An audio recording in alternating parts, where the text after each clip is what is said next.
Homo Lector Audiolibros, presenta ¿Quién mató a Julia King? De Arthur B. Riff. Eran las 5 en punto de la tarde, y la gran estación central estaba atestada de una multitud impetuosa, y aparentemente inagotable de viajeros. Procedentes de la calle o del metro, se precipitaban hacia los andenes en busca de su tren, tras pasar por las taquillas para recoger su billete. Otros se demoraban delante de las cabinas telefónicas del vestíbulo, esperando poder realizar su llamada, o se dirigían a toda prisa a la mensajería, para recoger o depositar algún paquete. Todo era ajetreo y bullicio. De repente, por encima del confuso murmullo de voces, y el ruido de los pasos incesantes sobre el suelo del gran vestíbulo de la estación, se oyó el grito salvaje de una mujer. Poco después, una voz alarmada exclamó: «¡Traigan a un médico! ¡Rápido!». Una pequeña multitud olvidó sus prisas, y se arremolinó en torno a una de las cabinas telefónicas, donde el cuerpo de una joven yacía en el suelo. Inclinada sobre ella, se encontraba una operadora telefónica, casi histérica, llamando a otra muchacha de la centralita. «Dejen paso. Soy médico», dijo una voz femenina con autoridad. La doctora Mary Mannix. Se abrió paso entre la multitud. En un instante, se inclinó sobre la mujer inmóvil, tendida en el suelo de la estación. «Acabo de salir de la centralita», dijo la operadora, levantando sus ojos asustados. «Me acerqué para decirle a esta joven, que esperaba en la cabina, que tenía su llamada preparada y que la contestara. Pero ella no me hizo caso. Golpeé la puerta de cristal, pero no respondió. Estaba acurrucada en un rincón, algo encorvada. Entonces abrí la puerta, y simplemente se deslizó al suelo. Ni siquiera pude sujetarla. Dios mío. Creo que está muerta». La doctora Mary Mannix observaba atentamente a la chica tendida frente a ella. Su sombrero se había desprendido de su pelo corto, revelando un rostro de inusual belleza morena, una cabeza bien formada coronada por oscuros rizos. Los ojos, que no parpadeaban y aún estaban abiertos, eran grandes y marrones, y debieron de ser hermosos y expresivos cuando estaba viva. Las largas pestañas proyectaban sombras sobre sus mejillas aceitunadas.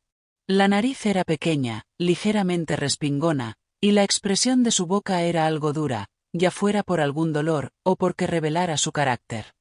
La chica vestía con delicadeza.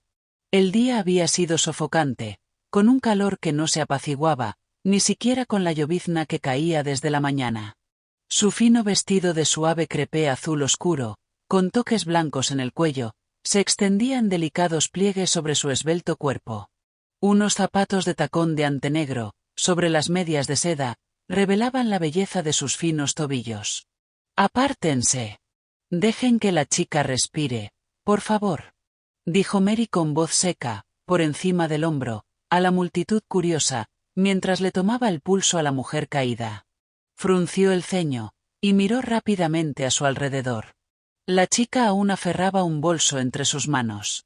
Un pequeño espejo colgaba de una estrecha cinta de seda, justo debajo del cierre. La doctora Mannix le dio un tirón rápido y cogió el espejo en su mano. Inclinándose sobre la muchacha, mientras la multitud miraba boquiabierta, Mary sostuvo el espejo frente a su boca y su nariz. «No se empaña. Ya no respira». Mary observaba atentamente a la muchacha, tumbada de espaldas en el frío suelo de la estación, con sus grandes ojos todavía abiertos, mirando fijamente hacia lo desconocido. «Está muerta», dijo Mary con voz grave. Y le cerró los ojos suavemente. Cada vez se había reunido más gente. Una multitud silenciosa y compasiva esperaba la llegada y la confirmación del médico de urgencias de la terminal ferroviaria. Un joven con gorra verde se abrió paso entre la multitud. Observó atentamente a la joven muerta. «Pero si esa chica estuvo en la central de mensajes, hace menos de 10 minutos. La recuerdo perfectamente». Mary se giró. «¿Estás a cargo del puesto?» «No, solo soy un mensajero». «¿Qué hizo ella?» Preguntó si le habían dejado algún mensaje. «¿Recuerdas el nombre?» «Claro. Creo que era Julia King. ¿Y había algún mensaje para ella?» Sí, en un sobre grande. Se quedó allí un momento leyéndolo. Luego escribió algo en unos papeles de aspecto legal. Los dejó en la esquina del mostrador mientras escribía. Lo recuerdo, porque pidió prestado un bolígrafo. Luego los metió en el sobre, lo cerró, y lo selló para que fuera entregado. Mary se puso de pie al instante.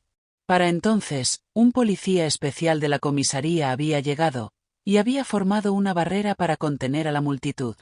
¿Reconocerías el sobre?, le preguntó la doctora Mannix al mensajero. Creo que sí. Entonces, llévame rápidamente a la mensajería, y buscaremos ese sobre. Ante el mostrador había varias personas, reclamando y dejando cartas y paquetes.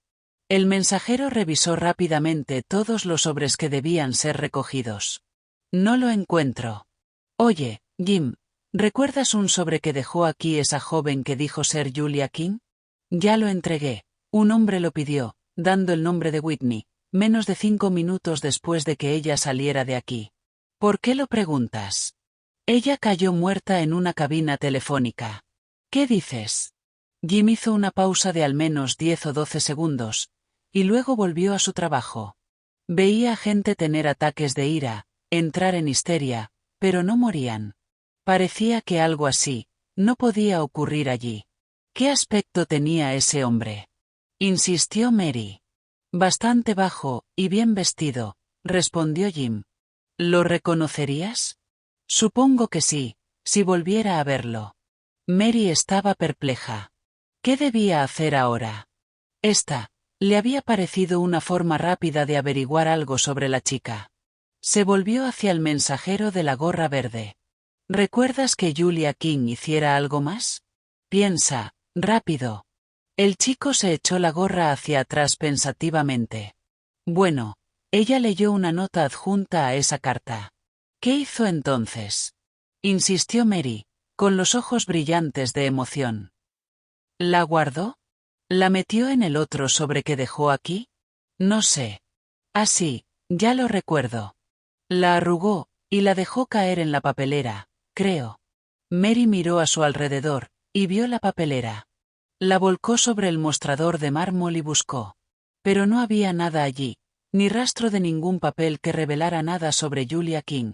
Algunos curiosos se detuvieron, preguntándose qué podía pasar.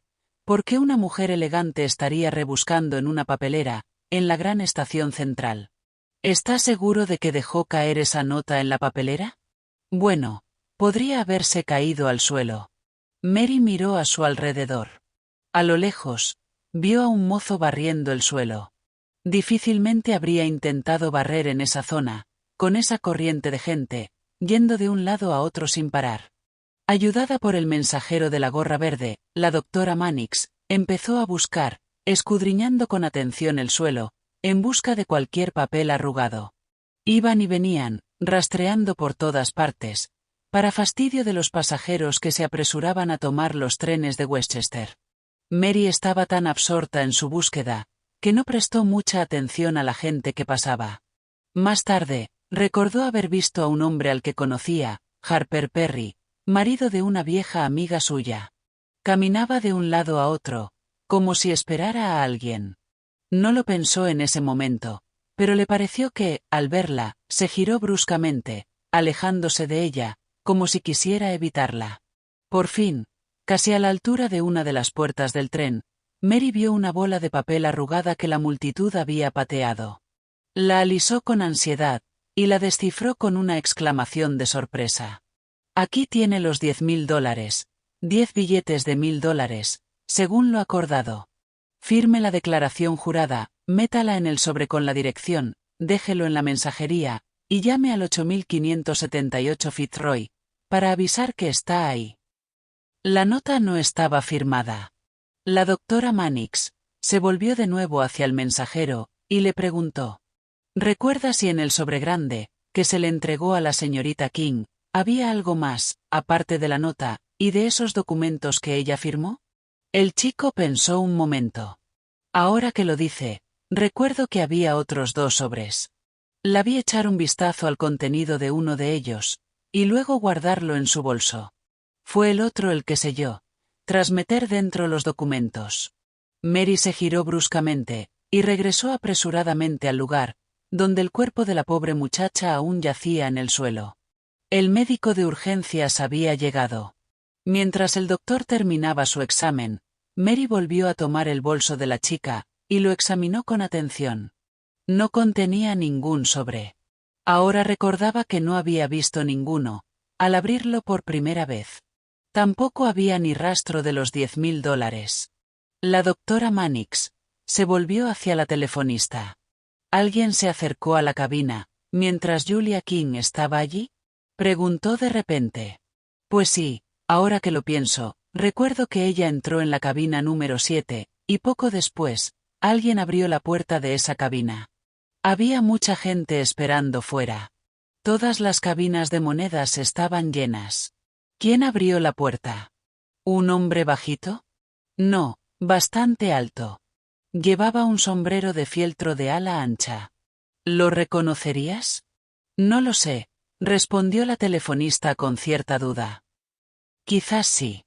Mary inspeccionó con atención la cabina telefónica. A primera vista, no delataba nada inusual. Pero al mirar detenidamente el suelo, encontró un lápiz labial francés importado, un poco reblandecido, y bastante desgastado por un lado.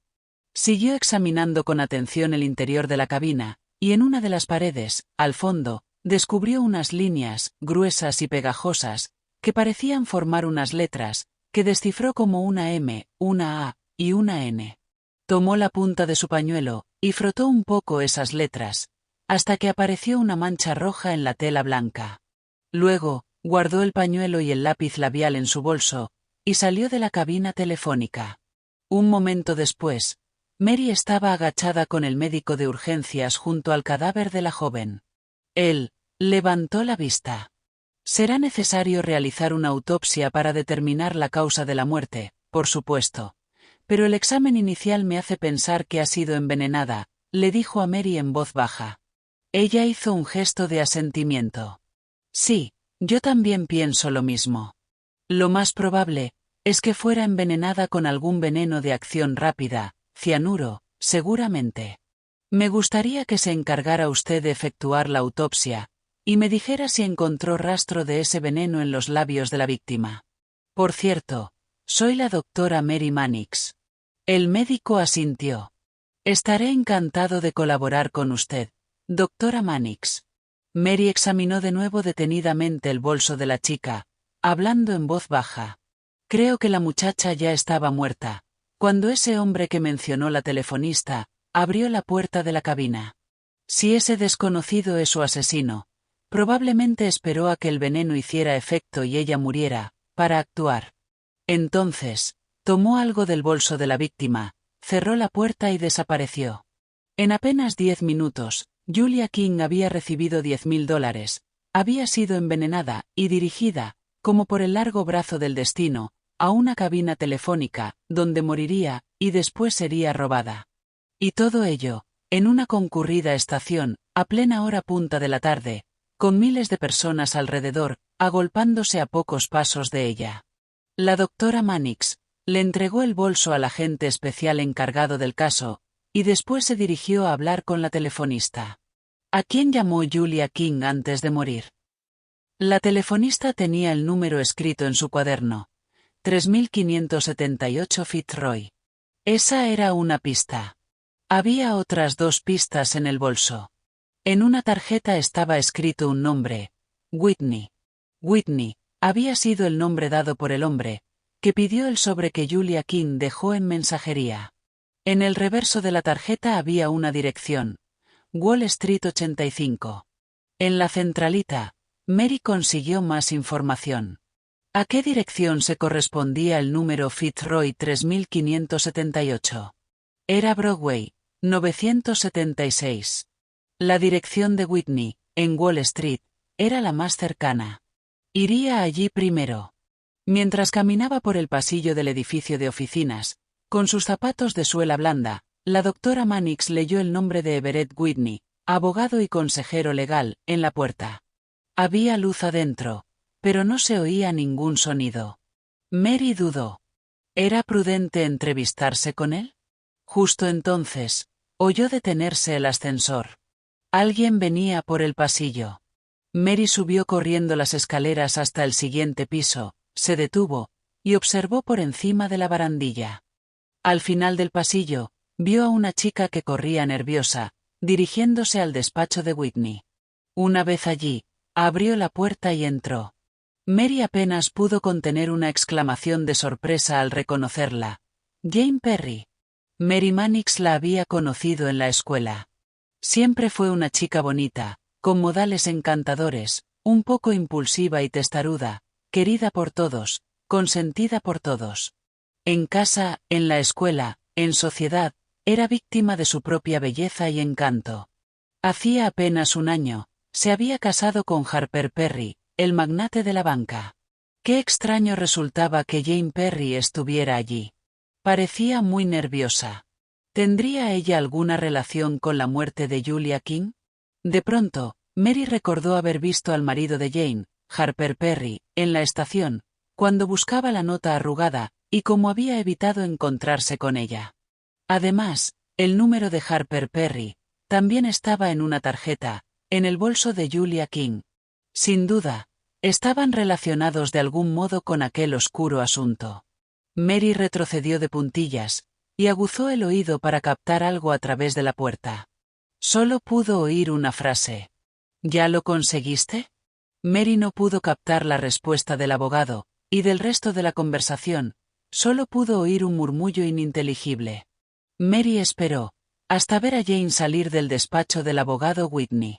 Toda su alegría y animación natural habían desaparecido. Sus hombros se encorvaban con desaliento, y su bonito rostro estaba muy pálido. Mary se sobresaltó, al ver a Jane detenerse súbitamente en el pasillo desierto, y estremecerse como si fuera a echarse a llorar. Mary bajó las escaleras, y avanzó por el pasillo con sigilo. Pero antes de que llegase hasta Jane, ésta la oyó, y se giró bruscamente. «Mary Mannix. ¿Qué haces aquí?», exclamó en un susurro. «Jane. ¿Qué pasa? Pareces preocupada». Jane se puso rígida. «No pasa nada, nada. Solo estoy algo cansada. Demasiados bailes y fiestas, supongo. Más de lo que puedo soportar». «Sí, Jane. Pero para la fatiga se suele consultar a un médico, no a un abogado». Jane solo respondió levantando las cejas. «Jane, ¿es posible que te haya afectado la muerte de Julia King? ¿Julia King ha muerto? ¿Qué sabes de Julia King?». Jane aferró el brazo de Mary, presa del terror. «Lo suficiente, como para saber que estás profundamente interesada en ella, y que el nombre del señor Whitney está involucrado en el caso». «Cielos. ¿Cómo sabes que Julia King está muerta?». «Me encontraba en la gran estación central cuando ocurrió. Como médico, la examiné. Se ha descubierto que el señor Whitney recibió un sobresellado de ella, el último sobre que, por cierto, selló poco antes de morir. Naturalmente, la policía estará interesada. Si tienes algo que ver, Jane, déjame ayudarte. Las pruebas circunstanciales, a veces son muy reveladoras. Lo que ocultas ahora, lo descubrirán más tarde personas menos comprensivas, y luego los periódicos». Jane se estremeció al pensarlo, y se cubrió el rostro con sus delgadas manos blancas. El peor enemigo de una mujer, Jane, es ella misma. Déjame ayudarte. Has demostrado saber algo sobre Julia King. Dime qué es, por favor. Te conozco demasiado bien, como para pensar que jamás podrías cometer algún delito. Pero otras personas no lo saben». De repente, Jane la abrazó y gritó. «Julia King. ¿Cómo odio su nombre? Le pagaba para evitar un escándalo que era completamente falso, en cuanto a cualquier mal que yo hubiera hecho. Quizá cometí una insensatez, pero no hice nada malo. Ven, Jane, no podemos quedarnos aquí. Puede venir alguien». Mary la condujo por el oscuro pasillo. «Cuéntamelo todo para que pueda ayudarte». La doctora Mannix llevó a su nerviosa amiga a una cafetería cercana, y allí, Jane, al borde de las lágrimas, le explicó la historia. Sabes que siempre me ha gustado divertirme, y el matrimonio no ha cambiado eso. Solía salir con un grupo de amigos, e ir a nightclubs o a cabarets. Pero hace como un mes, Harper, mi marido, me reprendió por ello, me dijo que debía sentar cabeza, dejar esa vida, como había hecho él, desde que nos casamos. Eso me molestó. Además, usó un lenguaje más fuerte que nunca. Yo estaba furiosa. Me dije a mí misma que se arrepentiría por haberme tratado así. Jane frunció el ceño mirando al suelo. Mary, ¿por qué nos vemos obligadas a hacer estas cosas, contra quienes realmente nos importan? ¿Será porque sus críticas nos duelen más? A su pesar, Jane se secaba los ojos con el pañuelo. Para mis adentros, pensé, se acabó la luna de miel. Voy a hacer algo diabólico, solo para demostrarle que él no puede dominarme. Iré a donde quiera y con quien quiera, le daré celos con otros hombres. Ese era mi propósito. Y no me daba cuenta de lo peligroso que podía resultar. Jane hizo una pausa, y luego continuó con su impulsiva confesión. Esa misma noche, aprovechando que Harper estaba en su club, fui sola al cabaret Mahjong. Allí me encontré con Bill Wright, un viejo admirador mío. Es un constructor adinerado que ahora reside en el Medio Oeste. Estaba aquí por negocios, con su secretario, Donald Looney. Había cerrado un buen contrato, y ahora quería divertirse un poco. Julia King, una de las bailarinas del cabaret, estaba en su mesa. Cuando me senté con ellos, creí que Julia era la pareja de Bill Wright, pero Bill pronto lo aclaró, diciendo que Julia acompañaba a Looney. Yo decidí quedarme con ellos, y unirme a la fiesta. Bailé con Bill y bebimos champaña. Cuando nos cansamos del cabaret, acordamos buscar otro sitio en el que seguir divirtiéndonos. Ya era tarde, pero nos montamos en un coche alquilado, y fuimos a los bares de carretera de la costa de Long Island. Muy de madrugada, al volver, el viejo coche derrapó, y se estrelló contra un árbol, quedando destrozado. Por fortuna, ninguno de los cuatro resultó herido grave, aunque todos estábamos conmocionados por el golpe. Yo estuve inconsciente durante unos minutos. Pero lo que más me preocupaba al recobrar la consciencia, era cómo iba a callar el escándalo, si el accidente salía en los periódicos. Entonces descubrí por qué Bill Wright tenía tanta confianza con Looney, su secretario. Al parecer, Looney había sido su compañero durante la guerra. Looney no estaba herido, solo un poco conmocionado, y fue él quien se ocupó de arreglarlo todo. Sabía cómo hacerlo. Solo había sido un susto sin mayores consecuencias. O eso pensé. 2 semanas después del accidente, inesperadamente, llegó una demanda de esa chica, Julia King, por daños y perjuicios. Su abogado apareció de repente, para amenazarme con contarle la historia a Harper, darle los nombres de los bares en los que estuvimos, de los camareros que podían testificar, de la matrícula del coche siniestrado, e incluso hacer hablar al chofer. Y en realidad no habíamos hecho nada malo, salvo beber una copa, bailar y divertirnos. Pero, ¿iba Harper, o el resto de la sociedad, a pensar lo mismo? Las lágrimas de impotencia se acumulaban en los ojos de Jane. Mary, esa chica conocía mi posición social. Era un chantaje, un soborno. Me estaba extorsionando por $10,000. Y yo no tenía esa cantidad. Había estado gastando mucho dinero los últimos meses, y no me quedaban ni $1,000 de mi asignación trimestral. No sabía qué hacer, qué camino tomar. Me quedé despierta toda una noche, intentando encontrar la manera de silenciarlos. No podía pedirle el dinero a mi marido, era una suma demasiado alta como para que consintiera en dármelo, sin pedirme muchas explicaciones. Estaba desesperada. ¿Cómo iba a reunir ese dinero? Bill Wright y su secretario habían regresado a San Luis la semana anterior, y sin saber a quién más recurrir, decidí pedirle ayuda. Le envié a Bill un telegrama, pidiéndole que me prestara el dinero. Inmediatamente, él me envió los $10,000. No era exactamente un préstamo, sino, dadas las circunstancias, un regalo. ¡Qué tonta fuiste!, exclamó Mary. ¿Y luego qué pasó? Fui directamente a ver a mi abogado, el señor Whitney, le conté todo el asunto, y le pedí que contactara al abogado de Julia King, para que organizara todo, el pago del dinero según lo que exigiera la chica, la promesa de su silencio, en fin, cualquier cosa. ¿No te aconsejó que, antes de pagar, te enfrentaras a ellos? Sí, claro. Pero yo tenía miedo. Justo lo que no quería que pasara. Jane se frotó la frente con cansancio. Y ahora esa chica, Julia King, está muerta. Continuó, mirando a Mary con verdadero terror en sus ojos. Las cosas están ahora peor que nunca.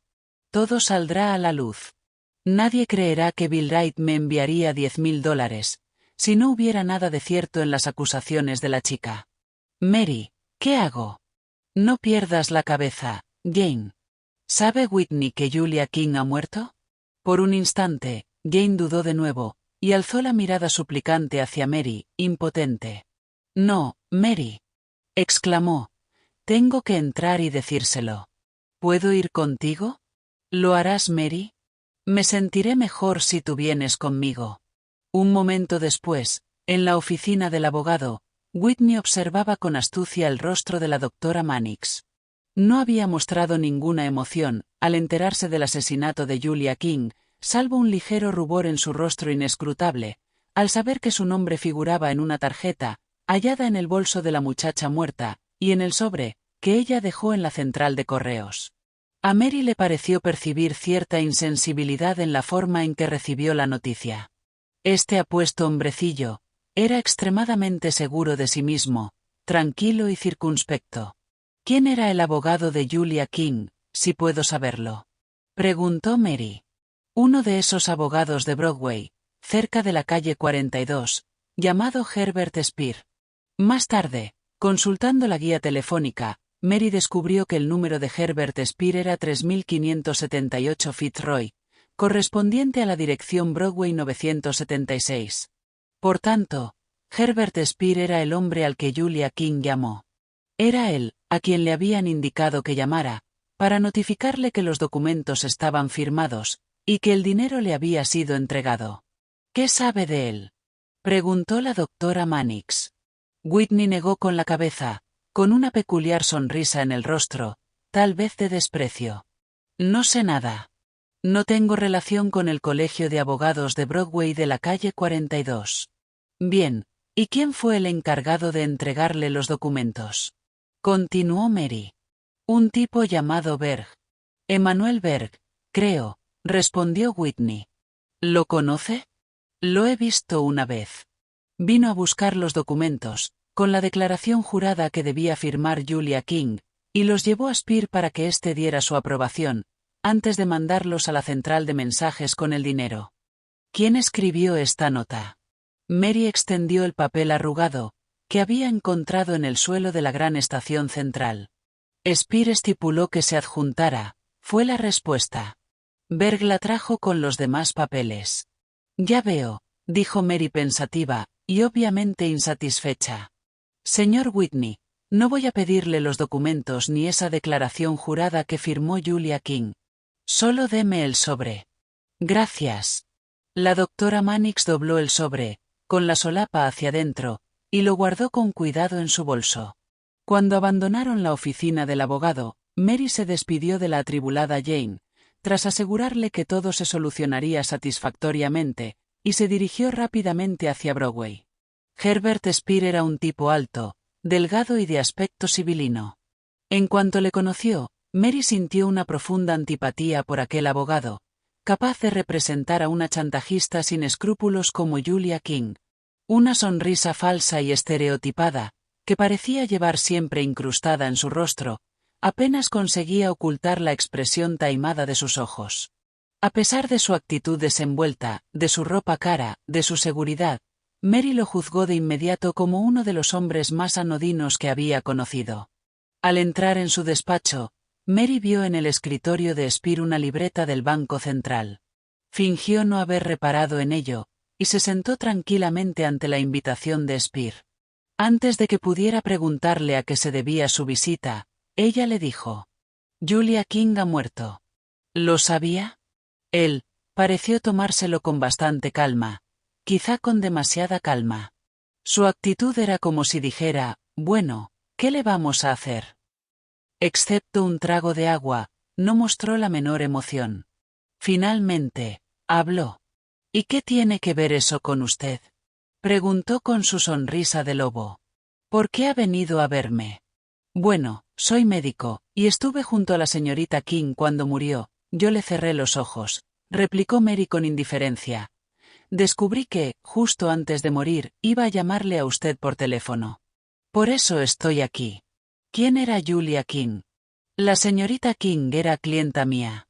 La doctora Mannix tuvo la impresión de que la respuesta era ambigua, una evasiva.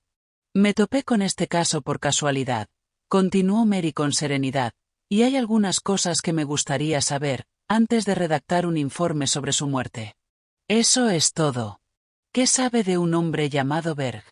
Añadió abruptamente. Spear la miró con disimulada sorpresa, y luego dijo. Según tengo entendido, tiene un negocio de coches de alquiler.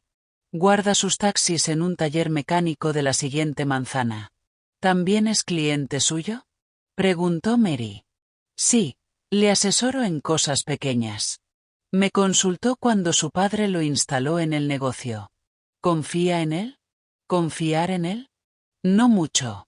Bueno, a menudo es mi chico de los recados. Siempre he confiado en él por eso.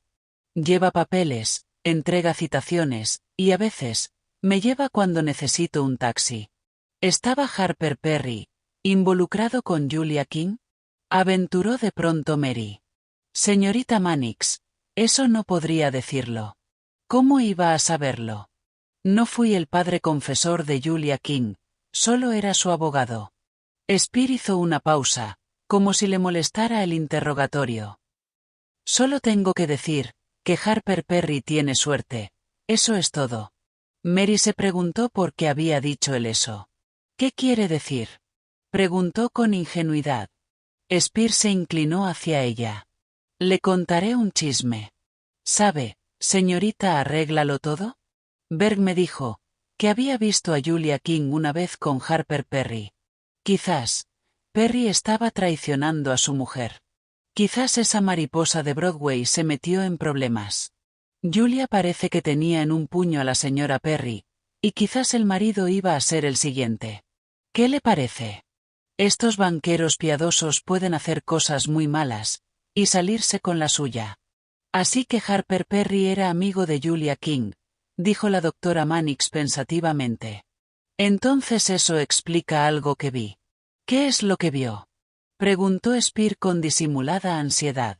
Vi a Harper Perry, en la gran estación central, poco después de que Julia King apareciera muerta.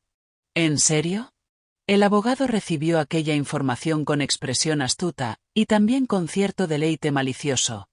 Entonces, quizás él está involucrado en el asunto. He conocido banqueros que necesitaban $10.000, por no hablar de la necesidad de mantener sus nombres lejos del escándalo. Spear pareció percibir que Mary sopesaba en secreto sus insinuaciones. Dando por terminada la entrevista, Spear se levantó significativamente, y le tendió la mano en señal de despedida.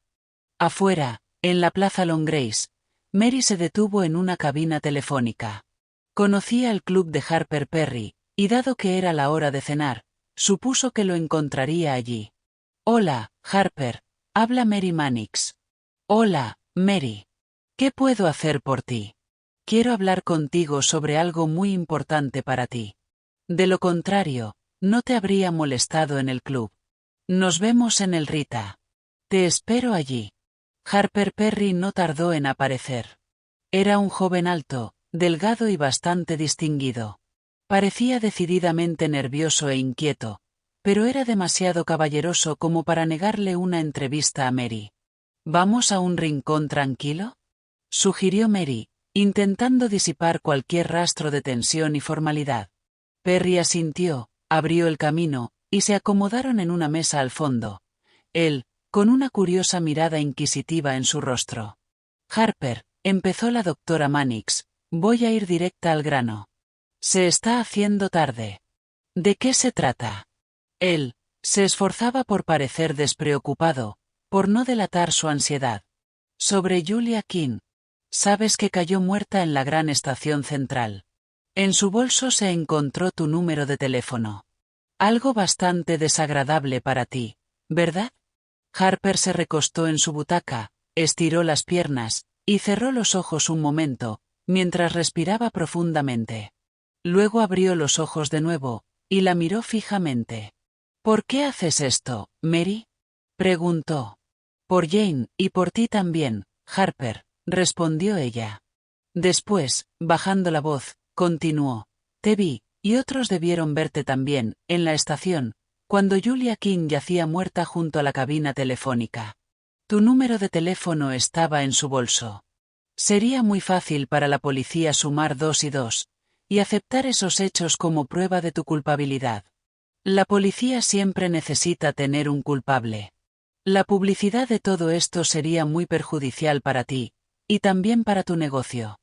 A los clientes les gusta que sus banqueros sean personas de probada integridad moral. Sí, lo admito, dijo él por fin. Estaba en la estación, para encontrarme con Julia King, a las 5:15. ¿Por qué? Insistió Mary. Mary. Hay cosas que un hombre no puede contar. Hay cosas, Harper, que es mejor contar por el propio bien. Quizás prefieras contarlas en sede judicial. Harper permaneció en silencio unos momentos, debatiéndose consigo mismo. Me da un poco de vergüenza contarte esto, Mary, dijo al fin. Julia King prometió explicarme algo sobre Jane. Tuvo la gentileza de bajar la mirada al terminar. Pero Mary no pudo evitar reaccionar con cierto desprecio. ¿Me dices que preferiste acudir a Julia King para averiguarlo, en lugar de interrogar tú mismo a tu esposa? Caramba, Mary. Julia no significaba nada para mí. Ella nunca tuvo importancia, bueno, no demasiada, dudó antes de proseguir. La conocí mucho antes de casarme con Jane, y siempre fue una pequeña alborotadora. Era la hija de un sanguijuela, sonrió a Mary con nerviosismo, y pareció querer terminar la entrevista. Había tomado un cariz demasiado personal, y era obvio que se sentía muy incómodo. ¿Cuándo viste a Julia King por última vez? Preguntó Mary, mirándolo fijamente.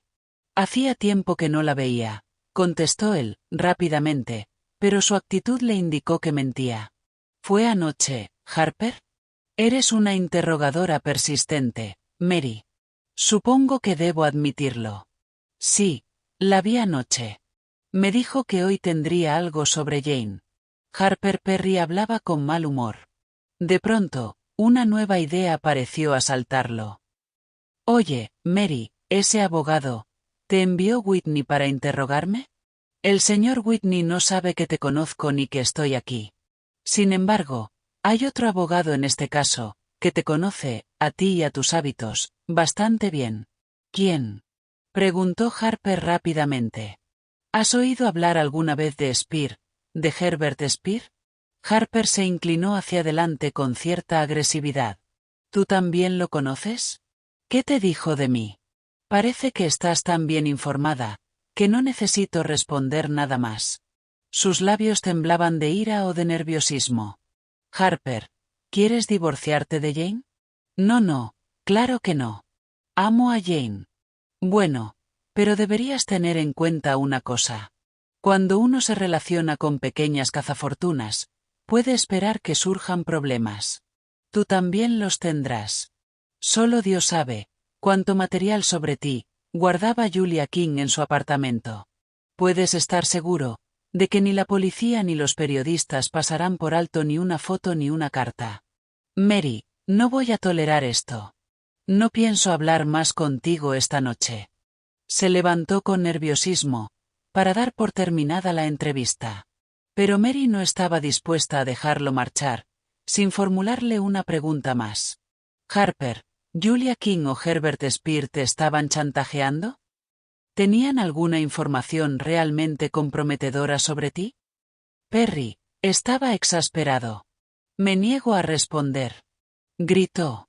Su rostro estaba pálido de ira. Giró sobre sus talones, y se alejó sin despedirse, todavía murmurando nerviosamente para sí mismo. Mary, al quedarse sola, permaneció sentada unos momentos, reflexionando. Había confirmado que, en efecto, Harper Perry había conocido a Julia King y mantenido una estrecha relación con ella. Pero, ¿era responsable de la muerte de la joven? ¿Era eso lo que torpemente intentaba ocultar? Mary continuó pensando. ¿Llegó Julia King a explicarle a Perry lo que sabía de su esposa? ¿Conocía él el soborno al que Jane estaba siendo sometida? Había admitido que conocía a Spear, el abogado de Julia, y éste había realizado ciertas insinuaciones desagradables sobre él. ¿Serían ciertas? En cualquier caso, el nerviosismo de Harper evidenciaba que ocultaba algo, y quería evitar a cualquier precio que saliera a la luz. Cuando salió del local donde se había entrevistado con Perry, la doctora Mannix se detuvo en un laboratorio privado, donde se llevaban a cabo análisis químicos. Dejó allí el lápiz labial de Julia King y el pañuelo manchado, y también el sobre, dirigido a Everett Whitney.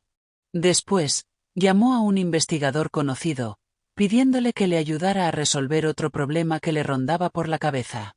Hecho esto, decidió que por el momento ya no podía hacer nada más, y que era mejor esperar hasta la mañana siguiente, para continuar con sus indagaciones. Mientras tanto, siguió dándole vueltas a cada aspecto de aquel complicado caso. Ese asunto del chantaje a Jane. ¿Julia King y su abogado habían sido cómplices? ¿O Spear había intentado actuar por cuenta propia? Quizá pensó que si ese chantaje a Jane funcionaba, ¿por qué no intentarlo también con el marido? ¿Era ese el plan? ¿Acaso Spear decidió eliminar a Julia, y al mismo tiempo, apoderarse de los $10,000? Por la mañana, Mary recibió el informe del laboratorio, sobre el análisis del lápiz labial y de las manchas en el pañuelo. Aparte, se incluía otro informe, acerca del sobre con el nombre de Everett Whitney. Al leer esos informes, una sonrisa apareció en el rostro de la doctora Mannix. Apenas había terminado su lectura, cuando recibió la llamada telefónica de Jane Perry. «Mary», exclamó sin aliento, «me dicen que anoche vieron a mi marido en la gran estación central, a las 5:15, y que parecía estar esperando a alguien. La estaba esperando a ella, a esa mujer, a Julia King». «¿Quién te lo dijo?» «Ese abogado, Spear, volvió a llamar». «Ya veo. Escucha, Jane. Llama al señor Whitney, y pídele que te acompañe a la gran estación central.